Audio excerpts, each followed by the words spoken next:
Buenas noches, amigos y hermanos.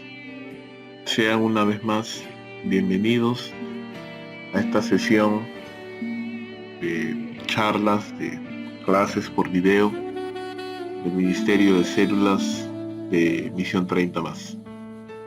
El día de hoy quiero compartir con ustedes un tema que estoy completamente seguro nos es común a mí y a ti.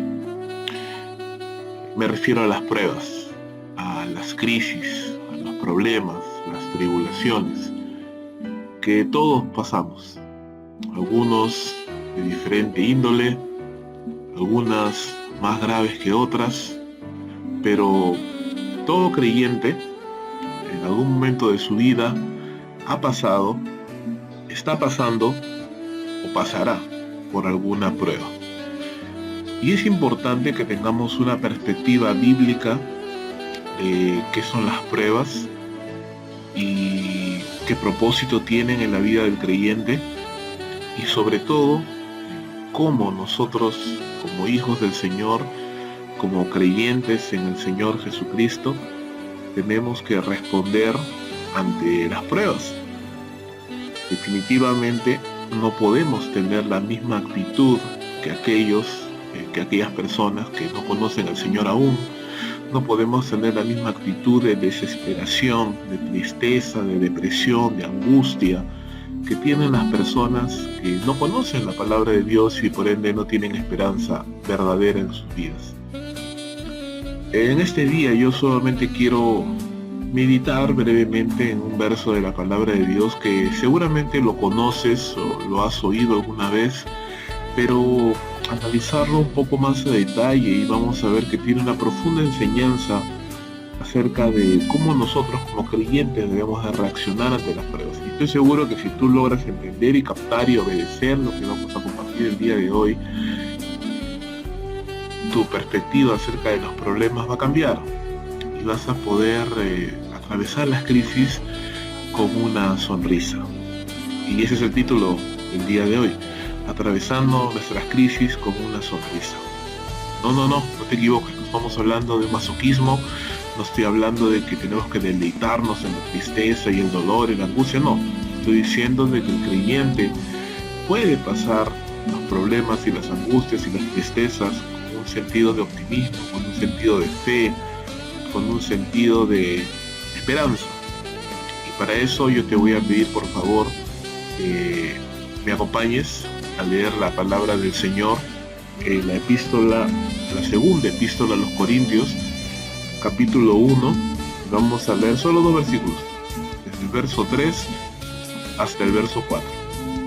Segunda de Corintios, capítulo 1, verso 3, dice así: Bendito sea el Dios y Padre de nuestro Señor Jesucristo, Padre de misericordias y Dios de toda consolación, el cual nos consuele en todas nuestras tribulaciones, para que podamos nosotros también consolar a los que están en cualquier tribulación, por medio de la consolación con que nosotros somos consolados por Dios. Señor, te damos gracias por este tiempo que permites que podamos reunirnos en las diferentes células, como familia, como hermanos en la fe, como amigos, para ti, que podemos escuchar tu palabra que nos anima, que nos alienta, que nos motiva, que nos da esperanza para continuar el camino. Te pedimos, Señor, que tú nos ayudes, que tú nos fortalezcas en esta hora, y si alguno de mis hermanos, yo mismo, estamos pasando por alguna crisis, algún problema o alguna angustia que, Señor, oprime nuestro corazón, ayúdanos a pasar esa prueba con una sonrisa, Señor, sabiendo que tú tienes cuidado de nosotros. Te lo pedimos en el nombre de tu amado Hijo, nuestro Señor Jesús. Amén y amén. Acabamos de leer esta porción de la segunda carta de Pablo a los Corintios, y en estos 2 versículos hay algo muy interesante, que hay 4 aspectos que nosotros tenemos que tener en cuenta con respecto a las crisis. Lo primero, dice la palabra del Señor, bendito sea el Dios y Padre de nuestro Señor Jesucristo.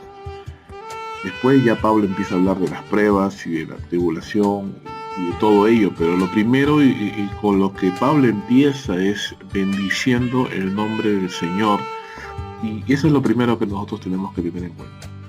En las crisis, hermano, primero es Dios.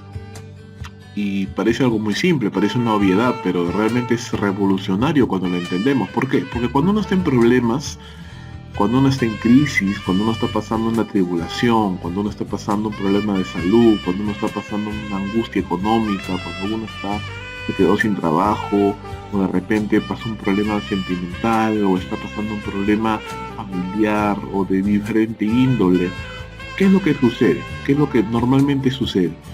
Que nos encerramos en nuestros propios pensamientos, en nuestra propia angustia, nos ponemos a pensar, nos ponemos a preocuparnos y comenzamos allí a divagar en nuestros pensamientos, a imaginar qué pasaría si sucediera lo que tanto tememos, y comenzamos a entristecernos y a angustiarnos, y te das cuenta, se vuelve una espiral en la cual solo me centro en mi problema, solo me centro en mi circunstancia. Pero Pablo está diciendo, bendito sea el Dios y Padre de nuestro Señor Jesucristo. Eso quiere decir, en medio de las crisis y de los problemas, deja de mirar tu problema un momento. No te estoy diciendo que tenemos que dejarlo a un lado y ser irresponsables si hay algo que podamos hacer para solucionarlo. No, estoy diciendo de que nuestra atención no debe estar excesivamente puesta en el problema, sino debe estar puesta en aquel que puede solucionar el problema. Nuestra mirada debe estar puesta en primer lugar en Dios. Nuestras palabras no deben ser palabras de angustia, no deben ser palabras de depresivas, ¿me entiendes? Palabras de condenación, palabras de duda o de incredulidad, sino que nuestras palabras deben ser dirigidas a nuestro Señor, bendiciendo. Recuerda este pasaje en el libro de Génesis, cuando Job fue atribulado en gran manera. Lo primero que dijo Job fue: Jehová dio, Jehová quitó, sea el nombre de Jehová bendito. Y eso es poderoso, hermanos. Eso es poderoso, porque eso nos hace entonces recordar que aún en medio de la circunstancia difícil, aún cuando todo se sale de control y de pronto ya no tenemos el control de las cosas, y de pronto las cosas empiezan a salir no como nosotros queríamos, y comienza a haber esta incertidumbre y este dolor y esta ansiedad, Dios sigue teniendo control. Dios sigue siendo Dios. Él sigue siendo soberano, Él sigue siendo todopoderoso, y Él sigue siendo digno de ser alabado, de ser bendecido. Y qué bueno es cuando aprendemos a alabar y bendecir al Señor, no solamente cuando nos va bien, sino sobre todo cuando nos va mal. Y ese Dios al que bendecimos no es una imagen, no es un ídolo, es el Dios de dioses y Señor de señores. Dice, es el Dios y Padre de nuestro Señor Jesucristo. Y eso es importante también, porque ¿por qué miramos al Señor? Porque uno, Él es Dios, porque Él es el único que puede hacer posible lo imposible. Recuerda que la palabra del Señor dice que para Dios no hay nada imposible. Él es Dios. Segundo, Él es el Padre de nuestro Señor Jesucristo. ¿Qué significa esto? Significa que Él envió a su único Hijo, nuestro Señor Jesucristo, para salvarnos de nuestros pecados y solucionar la crisis más grande que tenía y que tiene aún el ser humano. ¿Cuál es esa crisis? La crisis espiritual. Recuerda que el hombre sin Cristo está perdido, está condenado. Entonces, ningún problema, ninguna angustia, ninguna tribulación, ninguna crisis que pase el hombre se compara con el hecho de que está condenado al infierno. Pero Dios, dice, no escatimó a su propio Hijo, sino que lo envió por cada uno de nosotros. El Señor ha solucionado en la persona de Jesús, en su sacrificio en la cruz, el problema más grande que tenía el ser humano.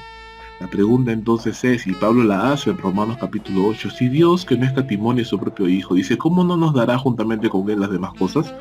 La pregunta aquí es, mi hermano, si Dios te salvó, solucionó tu más grande problema, que era el hecho de que estabas perdido en tus pecados, ¿no crees que puede también sacarte de un problema de salud? ¿No crees que también puede proveerte un trabajo? ¿No crees que también puede solucionar un problema familiar, o calmar tu corazón, o darte ánimo, o ayudarte cualquiera que sea la tribulación que estés pasando?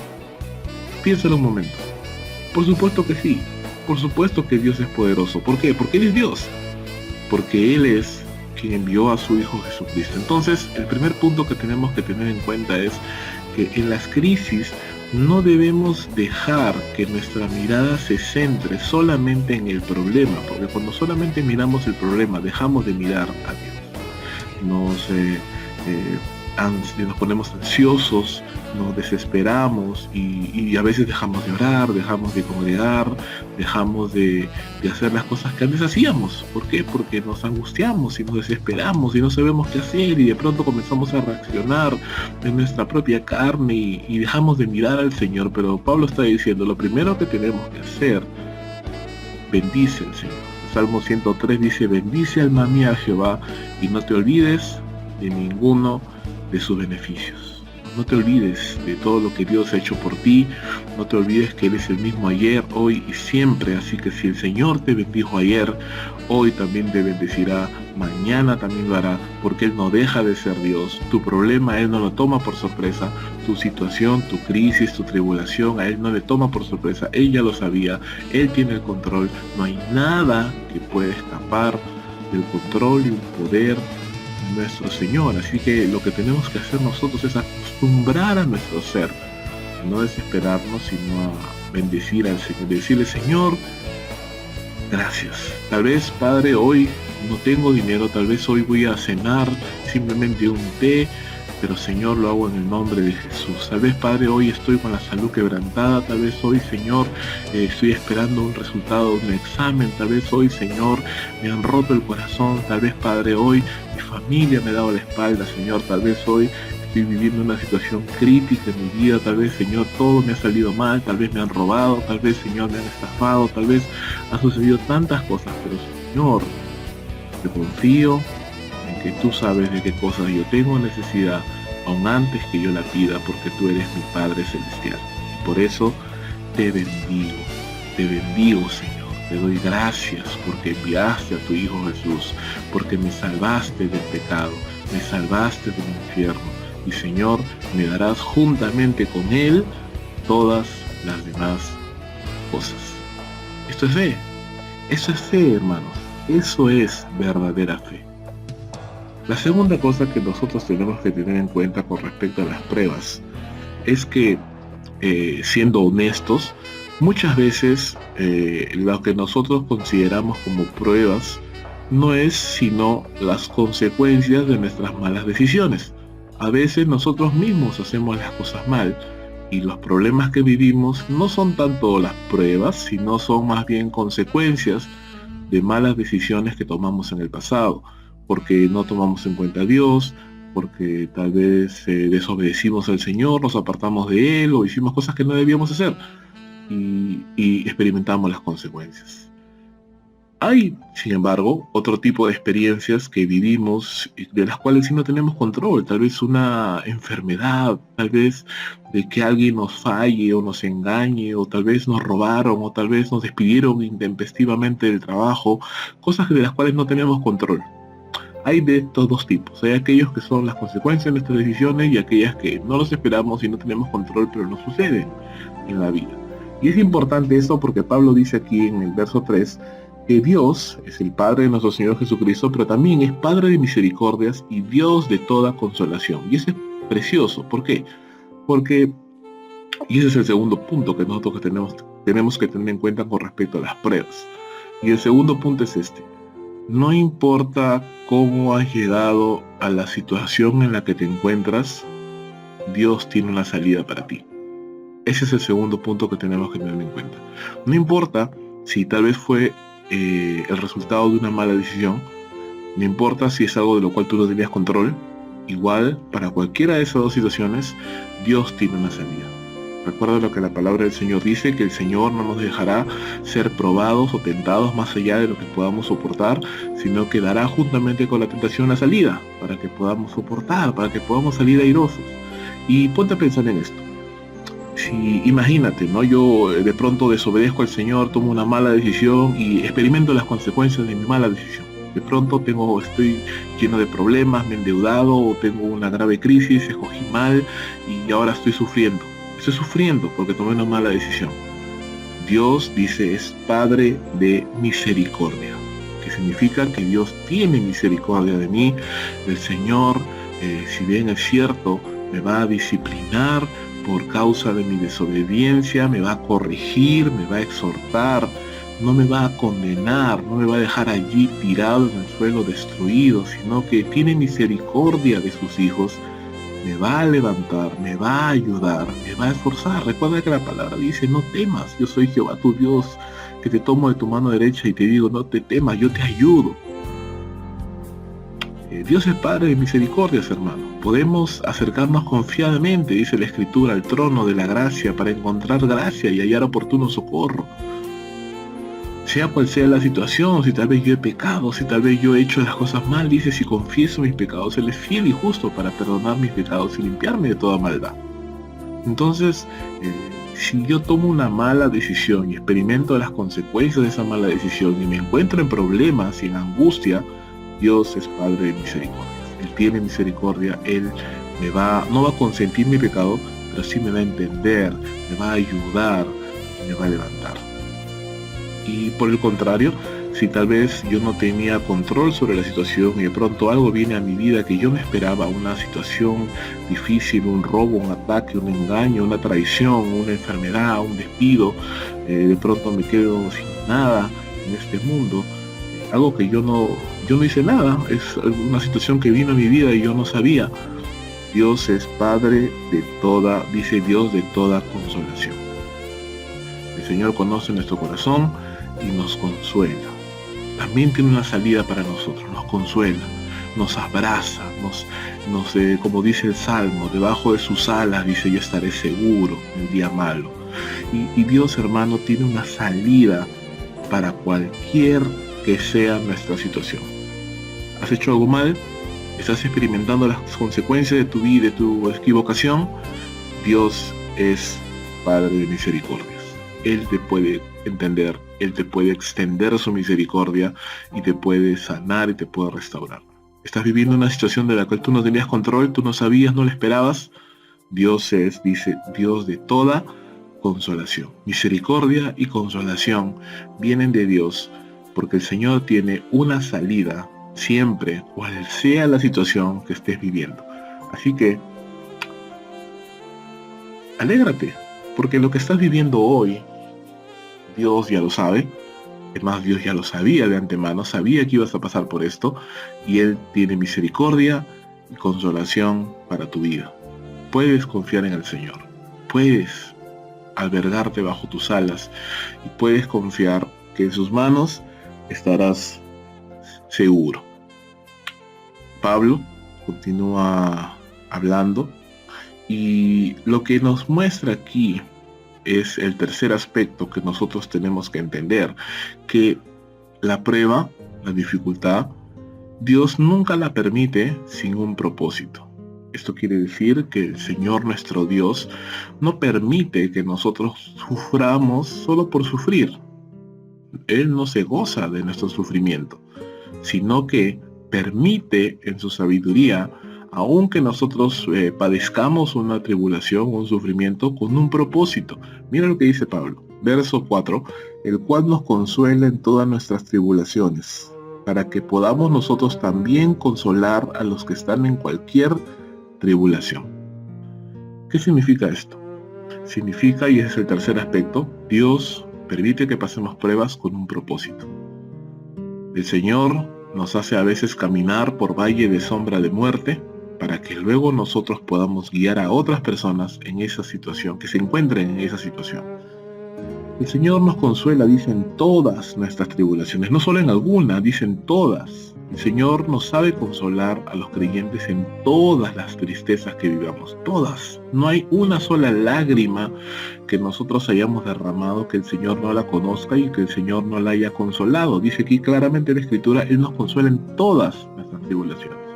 Y lo hace, dice, para que nosotros también podamos consolar a otros que se encuentren en cualquier tribulación. Y es maravilloso porque muchas veces uno piensa, ¿dónde está Dios en mi problema, verdad? ¿Dónde está el Señor cuando más lo necesito? ¿Sabes dónde está?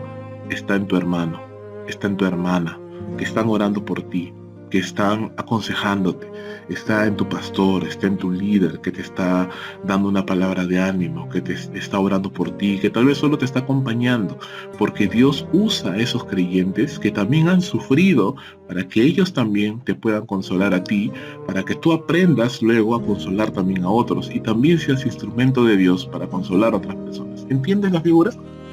Increíble. Dios consuela a todos los creyentes, pero lo hace por medio de otros creyentes que también han sufrido lo mismo que tú, para que luego tú también puedas consolar a otras personas que estén pasando lo mismo que tú en este momento estás pasando.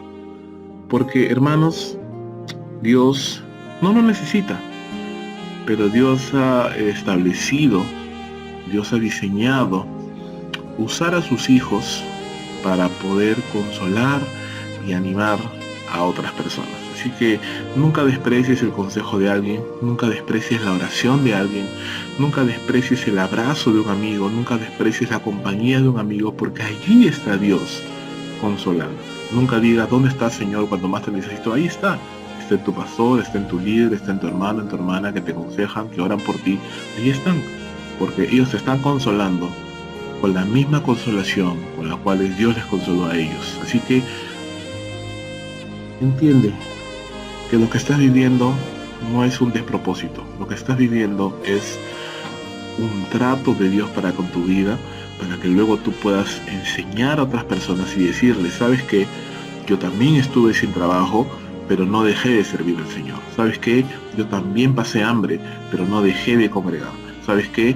A mí también me rompieron el corazón, yo también lloré, yo también sufrí, pero ¿sabes qué? Nunca dejé de servir a mi Señor. Yo también fui traicionado, yo también fui golpeado, yo también pasé por una enfermedad muy dura, yo también estuve en cama postrado, pero nunca dejé de alabar al Señor. Y ese testimonio de vida de personas que han vivido esa situación es poderoso, porque tienen la autoridad para decir, sí se puede alabar al Señor, se puede glorificarle, se puede obedecerle, se puede honrarle, a pesar de que estemos pasando cualquier circunstancia. Por último, el cuarto punto, cuarto aspecto que nosotros tenemos que tomar en cuenta con respecto a las crisis, dice Pablo en el verso 4, por medio de la consolación con que nosotros somos consolados por Dios. Y esto básicamente nos muestra que el tiempo de crisis no debería ser un tiempo de angustia, de desesperación, sino un tiempo de aprendizaje. La crisis es un tiempo de aprendizaje. La crisis es la escuela de Dios. La crisis es el entrenamiento del Señor para sus hijos. Dice la Escritura que debemos de nosotros consolar a otros, dice por medio de la consolación con que nosotros somos consolados por Dios. Y es interesante porque dice que debemos consolar a otros con la consolación con la cual nosotros somos, no dice hemos sido, sino dice somos, es un tiempo presente continuo. Eso quiere decir que lo que has vivido en el pasado está bien, es una herramienta que Dios va a usar para que consueles a otros, pero la palabra de Dios nos está prometiendo que aún pasaremos hoy crisis y aún hoy seremos consolados por Dios y aún hoy debemos seguir enseñando a otros o consolando a otros por medio de esa consolación con la cual hemos nosotros sido consolados. Entonces la tribulación es algo constante en la vida del creyente. La crisis, la prueba no es algo extraño. El creyente constantemente está siendo probado, constantemente estás pasando por crisis o por situaciones difíciles, y eso significa que el creyente constantemente está siendo entrenado por Dios. ¿Entrenado para qué? Hermano, cuando tú pasas por crisis, cuando yo paso por crisis, ¿no es verdad que oramos con mayor intensidad? ¿No es verdad que buscamos en la palabra de Dios con mayor ímpetu? ¿No es verdad que estamos hambrientos de escuchar la palabra porque queremos algo que nos anime, que nos motive y cantamos con mayor énfasis? ¿No es verdad? Ojalá fuera siempre así, hermanos. Ojalá siempre viviéramos en ese amor, en ese deseo. Pero la verdad es que a veces cuando las cosas no van bien, nos olvidamos de Dios, nos olvidamos de alabarle con intensidad. Y el Señor dice, Él quiere estar, que nosotros estemos cerca de Él, y a veces la única forma de lograrlo es permitir que seamos probados, porque si no somos probados no nos acercaríamos a Él. Que eso sea una reflexión para nosotros, para que podamos entender de que el tiempo de crisis es un tiempo de aprendizaje, es un tiempo de maduración, es un tiempo donde nuestra fe es fortalecida. Recuerda que el apóstol Pedro le decía a los creyentes, es necesario que nuestra fe sea probada como el oro, es necesario, no es opcional, es necesario que nuestra fe sea probada, es necesario que el creyente pase por pruebas, es necesario, porque necesitamos crecer, necesitamos aprender, necesitamos hacer sensibles al dolor de las demás personas. ¿Y cómo puedes llegar a ser sensible al dolor de otros? Cuando tú también has pasado por dolor, cuando tú también has pasado por angustia, cuando tú también has pasado por tristeza. Entonces, mi querido hermano, mi hermana, 4 puntos, 4 aspectos importantes con respecto a la crisis. Primero, concéntrate en Dios. Dios es primero. En medio de la crisis, Dios es primero. Deja de lado tus circunstancias, mira a Dios y bendícele. Segundo, Dios siempre tiene una salida, cualquiera que sea la razón por la cual estés en una crisis. Él tiene la salida. Él tiene siempre una puerta abierta. Tercero, el Señor nunca permite que pasemos por una crisis sin un propósito. Él tiene un propósito. Él está constantemente enseñándonos. Cuarto, el tiempo de crisis es un tiempo de aprendizaje, es un tiempo de entrenamiento, es un tiempo en el cual nosotros debemos aprender a acercarnos más al Señor, madurar más espiritualmente. Y cuando salgamos de la crisis, pues saldremos refinados como el oro que ha sido pulido, que ha sido realmente tratado por medio del fuego de la prueba.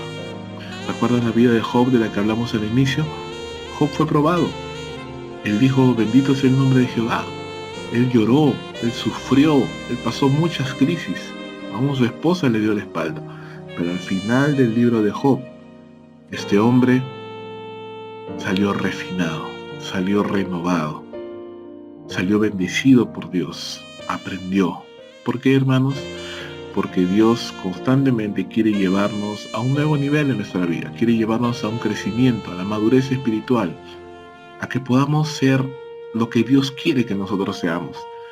Y eso significa pasar muchas veces por pruebas. Que el Señor te bendiga. Que si estás pasando por una prueba en este instante, en este tiempo, pásalo con una sonrisa. Recuerda que Dios está de tu mano como poderoso gigante. Él va delante de ti como un escudo. Ninguna arma forjada contra ti prosperará. Dice la Escritura, el Salmo capítulo 90, 91. Caerán a tu diestra 1000, a tu siniestra 10,000, pero a ti no te tocarán, porque has puesto al Altísimo por tu morada. Entonces esas plagas, dicen, no te tocarán. Tenemos que confiar en el Señor, alegrarnos en Él. No hay mejor oración que la que hacemos al Señor y cuando le decimos, Padre, las cosas no están yendo como yo quería. Señor, las cosas no han salido como yo pensaba. Padre mío, aún estoy en crisis, en angustia, pasando hambre, tristeza, dificultad económica. Señor, tengo el corazón destrozado, Padre, tengo la salud quebrantada. Pero Señor, sabes, no voy a dejar de servirte. Voy a seguir sirviéndote, voy a servirte aún más, voy a cantar con más gozo, voy a congregar con mayor ímpetu. No voy a dejar de hacer lo que estaba haciendo, porque Señor, necesito estar cerca de ti. Mi alma necesita, Señor, estar cerca de tu presencia. La palabra del Señor dice, mejor es un día en la casa de Dios que 1000 fuera de ella. Porque en tu casa, Señor, en tu presencia hay plenitud de gozo, dice el Salmo 16. Ayúdanos entonces, Señor, a poder pasar las pruebas con una sonrisa, a poder esforzarnos y alegrarnos, que tu mano, Señor, siempre está en control de todo. Muchas gracias, amigos y hermanos. Les animo a que sigamos participando de las células, no nos desanimemos, todo lo contrario. Llamemos, invitemos a más personas para que más personas escuchen la palabra del Señor y podamos crecer. Nuestra meta es poder llegar a hacer 8 células en este año, para que la palabra del Señor siga siendo predicada en más lugares. Y tú puedes ser parte de este desafío. Comprométete con tu líder de célula. Dile: hermano, quiero servir, quiero ayudar, quiero ser discipulado, y lleguemos juntos a la meta que el Señor nos ha propuesto. Que Dios te bendiga, y si estás pasando por una prueba, ya sabes, sonríe, que Dios tiene control. Muchas gracias.